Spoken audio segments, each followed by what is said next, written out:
The 30-year reunion of my high school class of 1995 was absolutely not on my agenda. I had skipped the 5-year, the 10-year, the 15, the 20, the 25. Every single one. Not because I hated high school.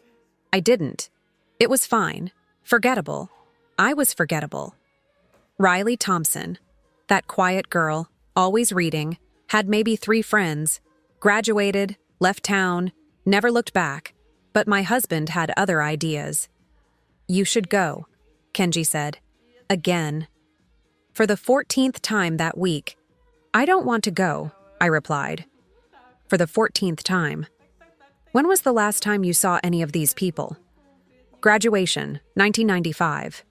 Exactly. 30 years. Aren't you curious? No. Riley.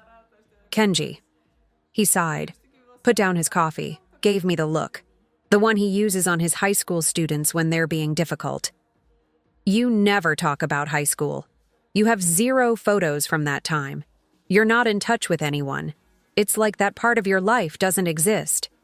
It doesn't. I'm a different person now. Exactly. So go. Show them the amazing person you became. And then never go again.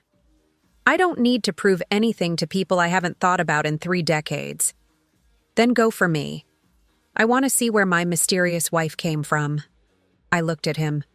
Kenji Nakamura, math teacher, eternal optimist. The man who somehow convinced antisocial me to marry him 8 years ago. You'll be bored, I warned. I'll be entertained. Come on. One night, open bar, bad DJ playing 90s music. It'll be hilarious. I groaned. Fine, but we're leaving after an hour. Deal. He grinned. This is going to be great. It wasn't going to be great. It was going to be a disaster. Just not the kind I expected. Where are you watching from today? Share in the comments. And if you want more stories about awkward reunions, mistaken identities, and moments that defy belief, hit that subscribe button and notification bell so you never miss our next story. The reunion was at a nice venue, better than I expected. String lights, open bar, DJ setting up, a banner. Class of 1995, 30-year reunion.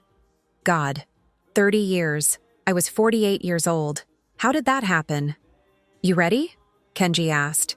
He was wearing a button-down. Actually excited. No. Perfect. Let's go. We walked in. The lobby was full of people. Middle-aged people. Some I vaguely recognized. Most I didn't. Everyone looked old, which was unfair because I also looked old. Older. Different. In high school, I had long blonde hair, huge glasses. I was tall and gangly and awkward. Now, short dark hair, contacts, decent fashion sense, confident posture. I looked nothing like 18-year-old Riley Thompson, which was fine. Great, even. I didn't want to be that person anymore. Name tags, Kenji pointed. A table by the entrance. Alphabetical stacks. I looked for Nakamura. Nothing. Try Thompson, Kenji suggested. I flipped through the T's. Taylor. Thomas. Thompson. David. Thompson. Jessica. No Thompson, Riley. Maybe they didn't get your RSVP? Kenji said. I didn't RSVP. Well, that explains it. A woman at the table looked up. 50-ish. Friendly smile. Name tag. Carol Jenkins. Class of 95. Hi, welcome. Name?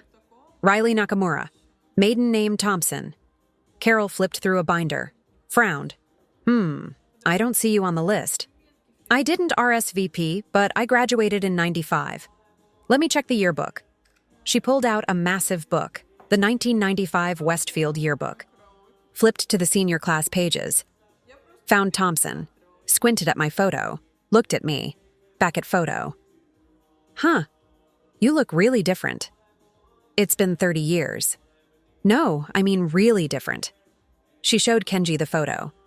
18-year-old me. Blonde. Glasses. Awkward smile.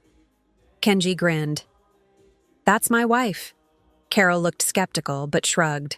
Okay, well, welcome. Here's a guest tag. You can write your name. Guest tag. Not even a real name tag. Great start. I wrote Riley Thompson Nakamura in careful letters. Stuck it on. Kenji got a guest of Riley tag. We walked in. The ballroom was decorated with photos, yearbook pages blown up, candid shots from 1995, tables with centerpieces, a dance floor, a bar, and people. So many people. All strangers wearing familiar faces. Recognize anyone? Kenji asked. I scanned the room. Maybe? Everyone looks different. A man approached, balding, friendly. Name tag, Brad Morrison, Reunion Committee. Welcome. Thanks for coming. He shook our hands. I'm Brad. I organized this whole thing. Riley Nakamura. This is my husband, Kenji. Brad looked at my name tag. Thompson. I remember some Thompsons. Which one were you? Riley. I was quiet. Kept to myself mostly. Huh. He looked genuinely confused. Well, great to see you. Help yourself to drinks, food. There's a memory table over there with yearbooks and photos. Enjoy. He moved on to greet others. He has no idea who I am. Bad for him, Kenji said. We got drinks. I surveyed the room. Saw some faces I recognized. Sort of. There. Ashley Peterson. She'd been popular, cheerleader, mean to everyone who wasn't cool. Now she was blonde. Bottle, not natural. Dressed expensively, talking loudly. Over there, Ethan Sullivan. My crush from junior year to graduation. Dark hair then, now gray, and significantly balder and heavier. Huh. I'd spent countless hours pining over him, writing his name in notebooks, hoping he'd notice me. He never did. Looking at him now, 48, divorced based on the lack of ring, telling a loud story at the bar. I felt nothing. Dodged that bullet. See anyone you want to talk to? Kenji asked. Not really. Then let's wander, eavesdrop, make up stories about people. That's mean. We wandered, past a table with memory books, yearbooks from all 4 years, photos, newspaper clippings, a memorial book. I picked it up idly, flipped through. Class of 1995, where are we now? Updates on classmates, marriages, kids, careers, photos of people then and now. I flipped to the T's, found Thompson David, Thompson Jessica, no Thompson Riley. Weird. Kept flipping, past the update section, into a new section. In memoriam, classmates we've lost. My stomach dropped. 3 names. Michael Porter, 1977-2003, cancer, beloved husband and father. Jennifer Wu, 1977-2018, heart disease. Remembered for her kindness. Riley Thompson, 1977-1996, car accident. Gone too soon. I stopped breathing. There was my yearbook photo, 18 years old, blonde hair, big glasses, tentative smile. Below it, Riley was a quiet soul who loved books and learning, taken from us far too early, always in our hearts. I stared, read it again. Again. Kenji. Yeah? He was looking at photos on the wall. Kenji. Something in my voice made him turn. What's wrong? I held up the book, pointed. He looked, read. His eyes widened. Oh my God. I'm dead. You're not dead. They think I'm dead. My voice came out strangled, loud. A few people glanced over. I lowered my voice. Kenji, there's a memorial, for me, in the yearbook. They think I died in 1996. He took the book, read more carefully, then, infuriatingly, started laughing. This isn't funny. It's extremely funny. It's horrifying. Riley, you disappeared for 30 years, changed your name, have 0 social media, and apparently they just assumed you died. That's not... You don't just assume... Apparently they do. I grabbed the book back, stared at my own memorial. Gone too soon. I was standing right here, very much alive, eating terrible appetizers. What do I do? Well, Kenji said, still grinning, you have options. 1, leave immediately. 2, tell everyone. 3, haunt them first, then tell everyone. Option 3, walk around, listen to what they say about dead you, then reveal you're alive. Maximum drama. That's insane. This situation is insane. I looked at the memorial again, at the people milling around. None of them had any idea. I was here, the ghost they'd mourned. And suddenly, maybe it was the wine, maybe it was 30 years of not caring what these people thought. I wanted to know. What did they think of me? Of Riley Thompson, dead at 19? Okay, I said. Okay, what? Let's haunt them. Kenji's grin widened. I love you so much. We started circulating. Strategy: get close to groups. Listen, don't identify myself yet. First group, some women near the memory table, including Ashley Peterson. So sad about Riley, Ashley was saying, loudly, performatively. Were you close? Someone asked. Oh, very close, Ashley lied, blatantly. We had English together. She was so sweet, so quiet. I always tried to include her. I nearly choked on my drink. Ashley Peterson had called me book nerd for 4 straight years, loudly, in hallways. I went to the funeral, Ashley continued. It was devastating. Her poor parents. The funeral. My parents were alive, living in Arizona, retired, very much not devastated by my fictional death. Whose funeral did she go to? I think about her sometimes, Ashley said. What she would have become. I turned to Kenji, whispered, she made my life miserable. And now she's your biggest mourner. Ironic. We moved on, found another group, including Ethan Sullivan, my old crush. Riley Thompson, Ethan was saying. Yeah, I remember her. Quiet girl, always in the library. Did you know her well? Someone asked. Not really, but I wish I'd talked to her more. Been kinder. You know how high school is. You don't think about that stuff until it's too late. He sounded genuinely regretful for ignoring someone he barely remembered. I felt a weird mix of validation and irritation. Then I saw her. Vanessa Wright. Vanessa Kowalski now, based on her name tag. My actual best friend from high school, the only person I'd genuinely cared about. We'd lost touch after graduation. I went to college out of state. She stayed local. We promised to stay in touch. We didn't. Now she was standing by a window, talking to another woman, looking older but recognizable. Brown hair now gray-streaked. Glasses. Kind face. That's Vanessa, I told Kenji. Your friend? Yeah. You should talk to her. I don't know if she'd recognize me. Only one way to find out. I watched Vanessa laugh at something. The same laugh I remembered. Then she said something that made me freeze.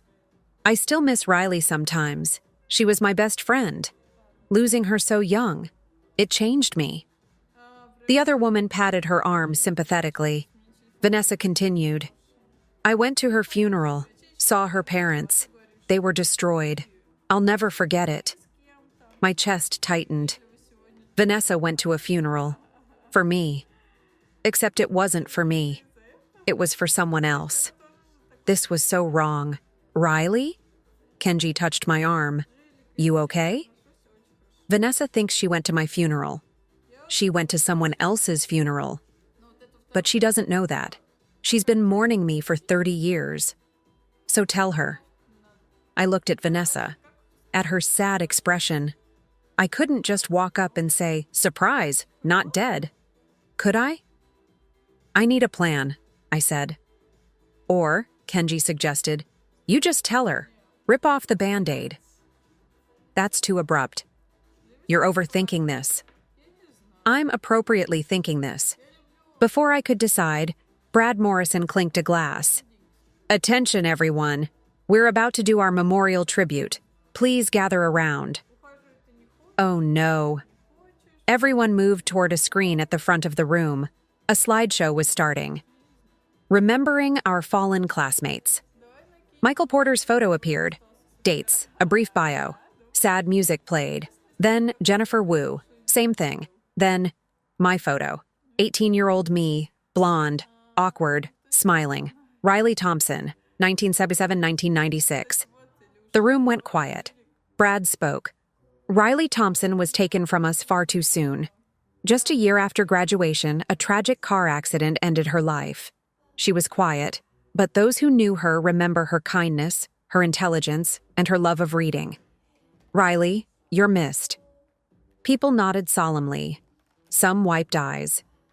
Ashley had actual tears. Performative tears, but still. Vanessa was crying. Real tears. And I was standing in the back, very much alive, holding a glass of wine. This was insane. Wait, I think I talked to someone with this name, I heard Brad mutter. I took a breath, walked forward. Through the crowd, people parted without looking. I reached the front, stood next to Brad, looked at my own photo on the screen, then turned to face the room. Hi, I said, loud enough to carry. I'm Riley Thompson, and I'm not dead. Silence. Complete, total silence. Everyone stared. Then someone screamed, a woman in the back, actual scream. Brad stumbled backward. What? I'm not dead, I repeated. I'm very much alive. I've been alive this whole time. I just moved away, changed my name when I got married, never came to reunions. And apparently, you all assumed I died. More silence. Then chaos. That's impossible. I went to your funeral. This is a prank. Everyone shut up. That was Vanessa. Loud, commanding. The room went quiet. She walked toward me, slow, staring. Riley? Hey, Ness. She stopped 3 feet away, studying my face. It's really you? It's really me. But I went to your funeral. You went to someone else's funeral.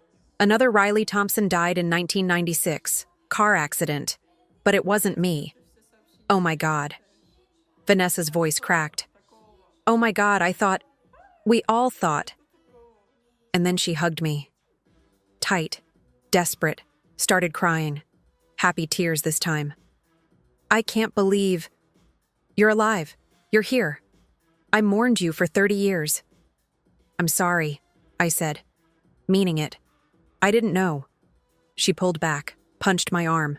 You didn't come to any reunions. You have no social media. How were we supposed to know? That's fair. Brad found his voice. So, you're not dead. Nope. But the news article, probably a different Riley Thompson. Same year, same town. I understand the confusion. We made a memorial. I saw. He ran a hand through his thinning hair. This is embarrassing. Little bit. Ashley pushed forward. Riley, oh my God. I'm so happy you're alive. We were so close. I looked at her. Ashley, you called me book nerd every day for 4 years. That was affectionate. It really wasn't. Ethan appeared. Riley? Wow, you look different. 30 years will do that. I was just saying how I wished I'd been nicer to you in high school. You could start now. He blinked. Right. Well, good to see you. Alive. The crowd was buzzing now. People pulling out phones. Probably texting others who didn't come. Riley Thompson is alive. Brad looked panicked. We need to, update the memorial book? Issue a correction? Maybe just cross out the deceased part, Kenji suggested, helpfully. From the back. I waved at him. He waved back. That's my husband, Kenji. You're married? Vanessa asked. 8 years. He's a teacher. We live upstate. What do you do? I'm a writer. What kind? Romance novels. Under a pseudonym. That's why I'm not on social media. Privacy. Wait. Brad pulled out his phone, Googled something. His eyes widened. Are you E.R. Nakamura? Yes. The best-selling author? Yes. I've read your books. My wife loves your books. Thank you? You're famous. Moderately successful. And we thought you were dead. He looked genuinely distressed. Again, understandable confusion. Vanessa still had my arm, like I might disappear. We have 30 years to catch up on. We do, starting now. Come on. She pulled me toward a quiet corner. Kenji appeared with fresh drinks. That was amazing. Best reunion ever. You're enjoying this too much, I told him. I really am. Vanessa dragged me to a corner table. Kenji followed with drinks. Okay, explain. Everything. 30 years. Go. I laughed. That's a lot. Start with, why did you disappear? I didn't disappear. I just left. Went to college in Oregon. Met Kenji there. Got married. Became a writer. Moved around a lot for his teaching jobs. We settled upstate 5 years ago. And you never thought to Facebook message me? Email? Carrier pigeon? I don't do social media. It interferes with my pen name privacy. And honestly, I thought you'd moved on. Had your own life.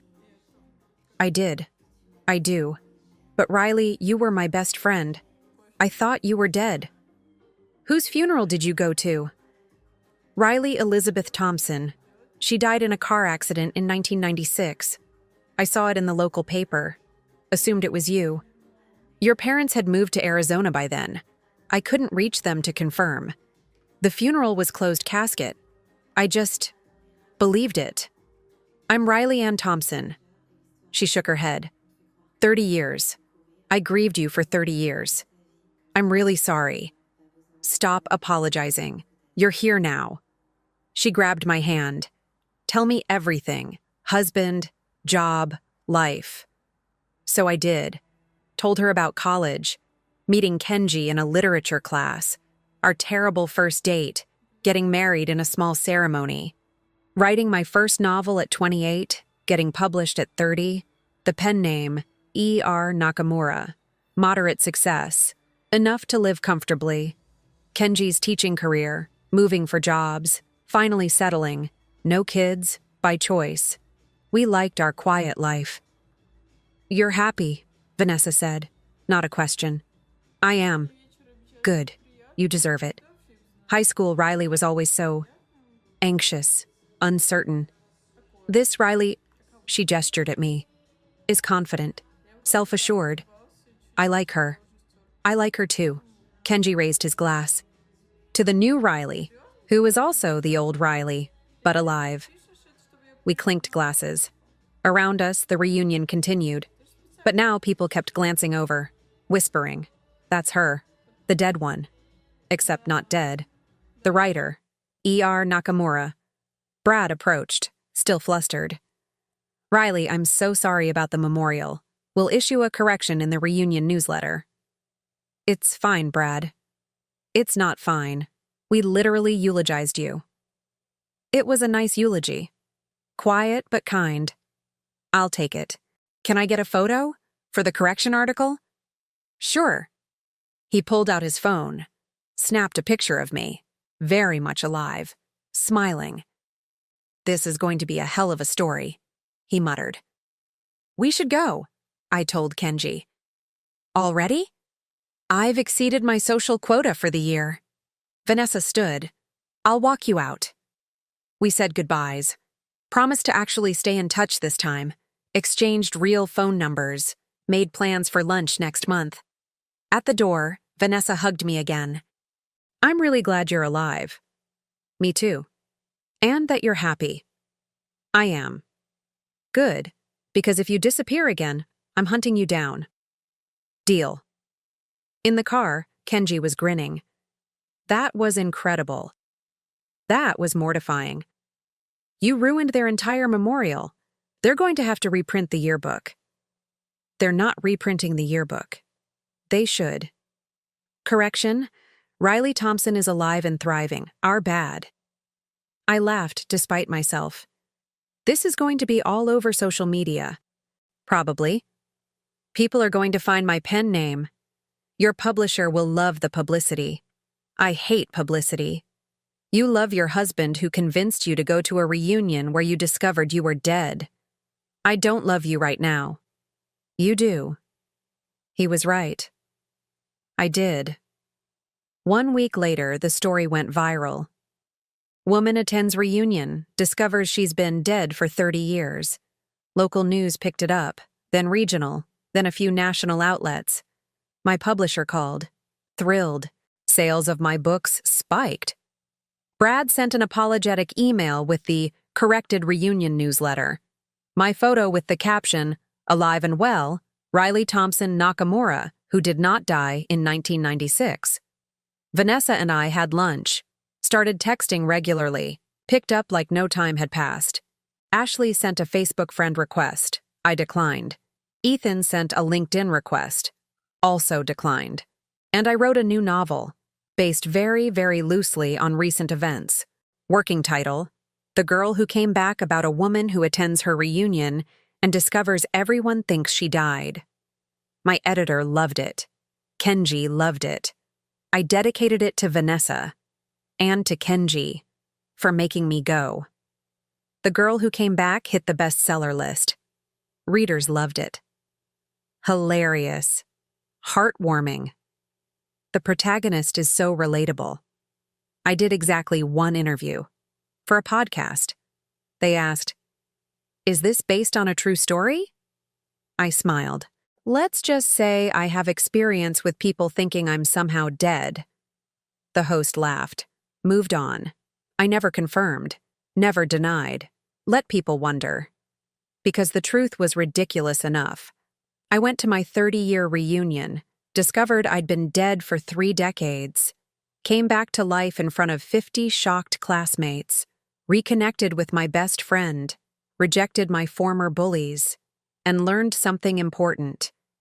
You can't control how people remember you, or what stories they tell when you're not around to correct them, but you can control who you become, and whether you show up, literally or metaphorically, when it matters. I showed up. I'm glad I did, even if it took being dead to do it. Have you ever been forgotten by people you once knew? Have you ever discovered shocking assumptions people made about you? Share your thoughts, your reunion stories, and your moments of reclaiming your identity in the comments below. If this story about mistaken death, unexpected reunions, and the courage to come back to life moved you, please hit that like button and subscribe for more stories about identity, second chances, and refusing to stay invisible. Don't forget to click the notification bell so you never miss our next story. Thanks for watching, and we see you in the next one.